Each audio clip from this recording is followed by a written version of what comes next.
제가 아는 형님이 6년 전에 아파트를 샀는데 이번에 세무조사가 나왔습니다.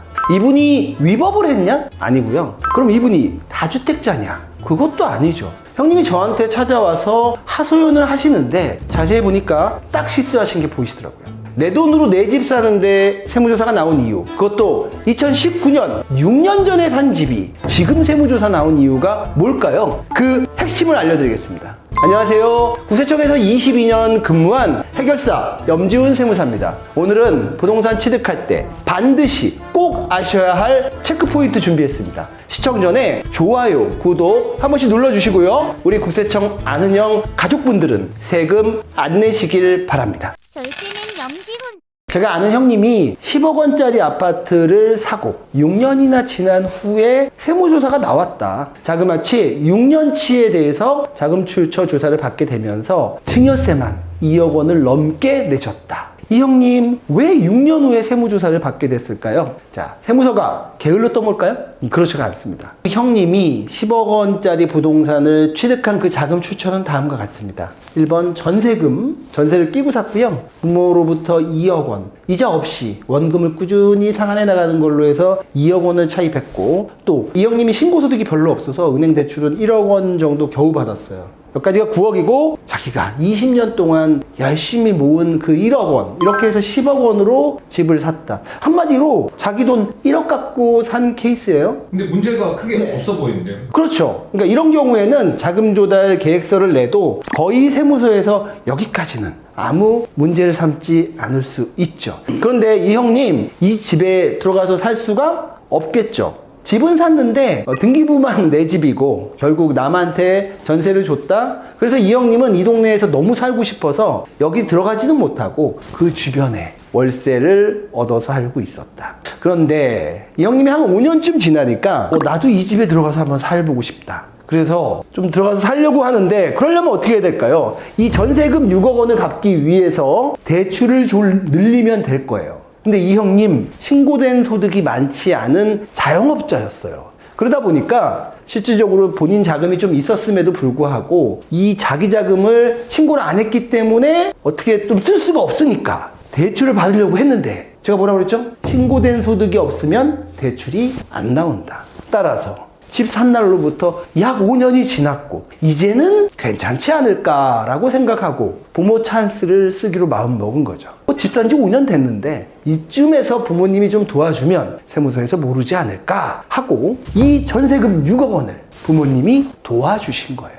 그러나 이 2억은 물론 다 갚았어요. 한 5년 동안 원금을 꾸준히 상환해서 이거는 합격. 그런데 이거를 부모님이 대신 갚아 주었다. 그런데 세무서에서 이 부채 사후관리라는 거를 하는 그 과정에서 신고된 소득이 없는 이 아들이 이 임대보증금 전세금 6억 원을 대신 상환한 걸 보고 누군가가 도와주진 않았을까, 이 생각을 가지고 증여세 조사에 착수하게 되었다. 그런데 나가보니 정말 그랬다. 정말 부모님이 이 보증금을 상환해 준 거를 발견하고 그에 따른 세금, 다른 1억까지 같이 걸려서 7억에 대한 세금, 가산세 포함 2억 원을 넘게 낼 수밖에 없었다. 좀 안타까운 내용인데, 여기서 제가 제일 안타까운 건 증여세 그 본세, 약 그 케이스에 있어서 약 1억 8천 정도 됐는데요. 그거는 어쩔 수 없다 하더라도 약 4천만 원이 넘는 그에 따른 가산세, 무신고 가산세와 납부지원 가산세는 안 낼 수도 있었는데 너무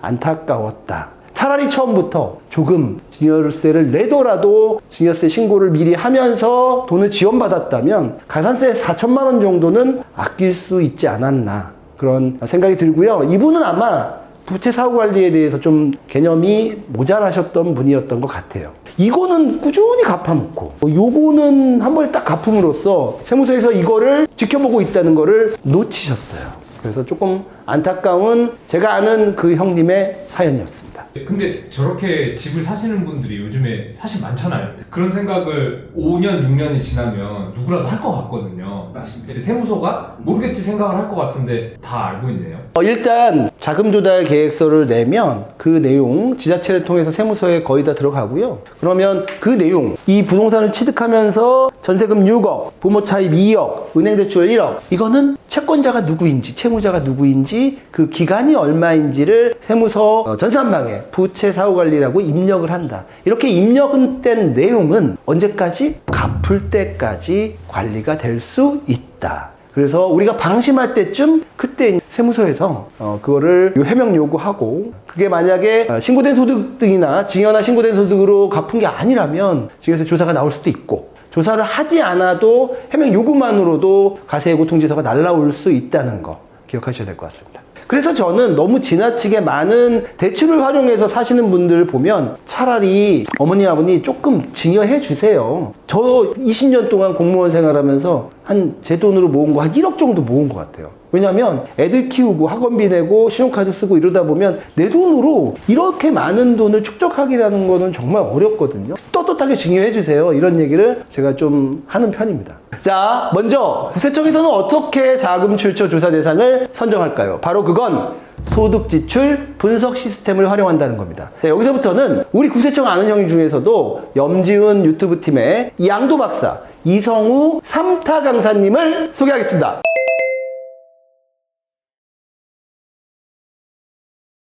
안녕하세요. 삼타 강사 이성우 세무사입니다. 오늘은 부동산을 새롭게 취득하시는 분들을 위해서 부동산 취득 시 놓치지 말아야 할 절세 포인트 몇 가지 설명드리겠습니다. 먼저 소득 지출 분석 시스템입니다. 말이 좀 어렵긴 한데 일명 PCI 분석 시스템이라는 거고요. 자산이 취득, 소비 금액 대비 소득이나 증여 금액을 비교하는 시스템인데, 이를 간단히 예시로 표현하면 다음과 같습니다. 다음 표에서 보는 바와 같이 우측에 소득이나 증여받은 금액 대비 좌측 부동산 등 자산 취득 및 소비 행위 금액이 7억 원 정도 더 커서 조사 대상으로 선정됐었는데, 이러한 세무서의 분석은 거의 일치했고, 부모님이 자식에게 사준 자동차 1억 원, 부모가 임차인에게 직접 상환해준 6억 원 정도가 걸리게 되었습니다. 이건 집 때문에 세무조사가 나왔다가 그 자동차까지 걸리게 된 케이스네요. 네, 맞습니다. 세무조사 과정에서 예금 등을 출처를 확인하는데 그 과정에서 걸리게 되었습니다. 이처럼 부동산을 취득할 때에도 유의해야 하지만 부동산을 취득한 이후에도 부채를 어떻게 상환할 것인지 계획을 미리 세우는 것이 좋습니다. 여기서 우리 유튜브 팀이 지난 한 주 동안 구독자분들께서 부동산을 취득할 때 유의해야 할 점을 다음과 같이 정리해 봤습니다. 첫째, 취득세입니다. 현행 지방세법 하에서는 1세대 1주택인 경우에는 부동산 취득가액의 몇 %를 취득세로 납부해야 될까요? 3%? 네, 거의 맞습니다. 부동산 취득가격이 1에서 3%의 가액을 부담하게 되어 있습니다. 근데 소수점 막 붙지 않나요? 네, 좋은 질문인데요. 취득세 외에도 지방교육세와 농어촌 투표세가 붙어서 1.1%에서 3.5% 정도의 취득세를 납부해야 합니다. 1세대 1주택인 자가 추가로 주택을 조정대상 지역에 취득하면 몇 %의 세율로 취득세를 내야 될까요? 8% 맞습니다. 이때 8%의 취득세를 내지 않아도 되는 방법이 있는데요. 양도세와 마찬가지로 일시적 2주택 규정을 활용하는 것입니다. 일시적 2주택 규정이란 구주택을 취득하고 나서 1년이 지난 후에 신규 주택을 취득하고, 신규 주택을 취득하고 나서 3년 이내에 구주택을 양도하면 8% 세율이 아닌 1에서 3%의 세율로 취득세를 낼 수 있습니다. 이게 계약기간 기준인가요? 아니면 잔금일 기준인가요?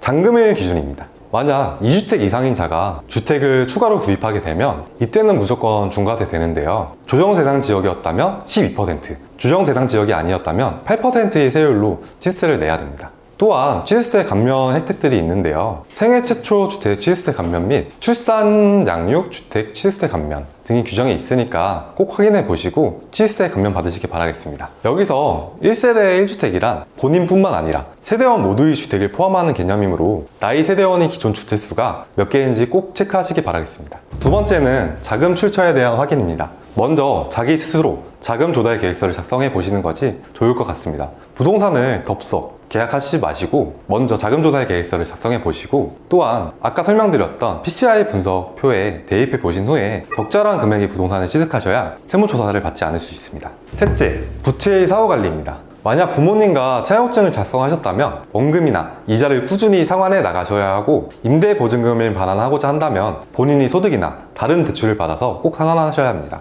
고액의 대출이나 임대보증금을 반환하시는 게 너무 부담이 된다면 혼인 출산 증여공제 제도를 확인해서 1억 원 정도를 증여받고 그 금액으로 상환하시는 것이 좋을 것 같습니다. 또한 다소 증여세를 내더라도 증여를 받아서 그 채무를 상환하는 것도 조사를 받지 않는 좋은 방법이라고 할 수 있습니다. 평생 한두 번 부동산을 취득하는 그 소중한 순간, 부동산 취득 관련 세금 문의가 있으시다면 저희 국세청 아는 형 염지훈 유튜브 팀에 마구마구 댓글 달아주세요. 저 이성우 세무사가 열심히 댓글 달아드리겠습니다.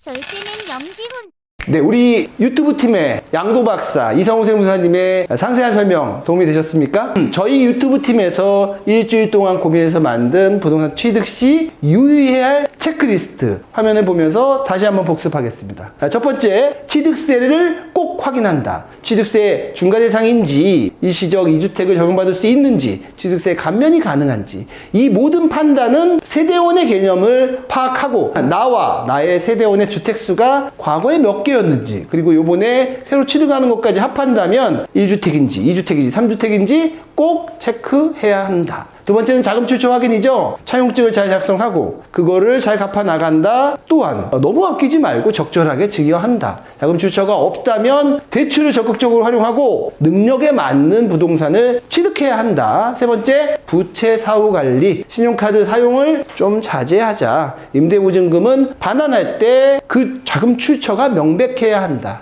가족 차용금에 대해서는 원금을 꾸준히 상환해야 나간다. 혼인, 출산증여 받은 금액으로 상환하되 이것도 부채를 좀 갚는 게 힘들면 적절히 증여를 받아서 조사를 받지 않아야 한다. 자, 부동산 취득할 때 꼭 체크하세요. 취득세, 자금 조달 계획서 이 두 가지 잘 챙기셔야 세금 아낄 수 있습니다. 또 부채 사후 관리도 적절히 해 나가야 진짜 절세할 수 있다는 거 잊지 마세요. 지금까지 국세청에서 22년 근무한 해결사 염지훈 세무사였습니다. 감사합니다.